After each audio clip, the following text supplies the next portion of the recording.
Assalamualaikum warahmatullahi wabarakatuh. Perkenalkan, nama saya Ayu Lestari dengan NIM C0D023053. Saya dari kelas F Perpajakan. Baiklah, di sini saya akan mempresentasikan PowerPoint yang berjudul pemotongan PPh pasal 4 ayat 2 atau PPh final. Latar belakang, PPh pasal 4 ayat 2 bersifat final. Artinya, pajak yang dikenakan atas penghasilan tertentu sudah selesai dihitung pada saat transaksi dan tidak perlu dihitung ulang dalam SPT tahunan. Tujuan utama penerapan pajak ini adalah untuk menyederhanakan administrasi, meningkatkan kepatuhan pajak, serta menjamin stabilitas penerimaan negara. Pengertian PPh pasal 4 ayat 2. PPh pasal 4 ayat 2 adalah pajak yang dikenakan secara langsung atas jenis penghasilan tertentu dengan tarif yang bersifat tetap dan final. Sistem pajak final ini menyederhanakan proses pelaporan pajak karena wajib pajak tidak perlu menghitung ulang penghasilan tersebut dalam laporan SPT tahunan. Subjek pajak, wajib pajak orang pribadi, yang kedua wajib pajak badan, yang ketiga wajib pajak dalam negeri dan luar negeri. Kemudian untuk objek pajaknya, yang pertama penghasilan dan persewaan tanah dan bangunan. Tarif pajaknya 10% dari jumlah bruto. Yang kedua penghasilan dari transaksi penjualan tanah atau bangunan. Tarif pajaknya 2,5% dari nilai bruto transaksi. Yang ketiga penghasilan atas bunga, deposito dan tabungan. Diskonto sertifikat Bank Indonesia atau SBI dikenakan pada bunga, deposito tabungan dan diskonto SBI yang diterima oleh wajib pajak. Tarif pajaknya sebesar 20% dari jumlah bruto.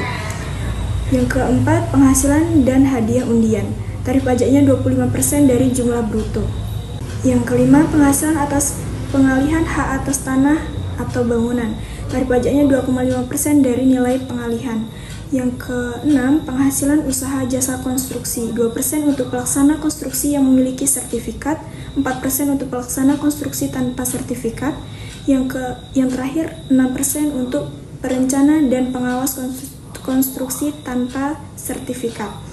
Kemudian yang terakhir, penghasilan atas dividen untuk wajib pajak orang pribadi. Dikenakan PPh final sebesar 10%.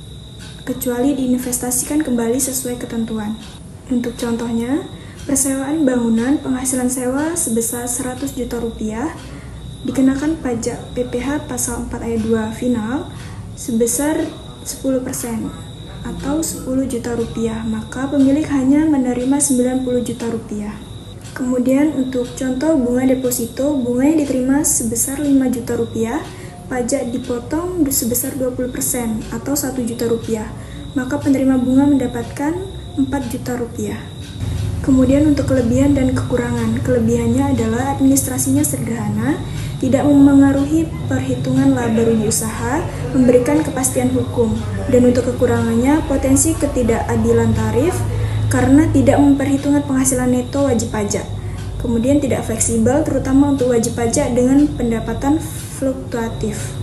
Kesimpulannya, PPh pasal 4 ayat 2 final adalah kebijakan pajak yang memberikan kemudahan administrasi dan kepastian hukum bagi wajib pajak. Meskipun memiliki beberapa kelemahan, pajak ini berkontribusi besar dalam meningkatkan penerimaan negara secara stabil. Sekian presentasi dari saya. Apabila terdapat banyak kesalahan, saya mohon maaf yang sebesar-besarnya.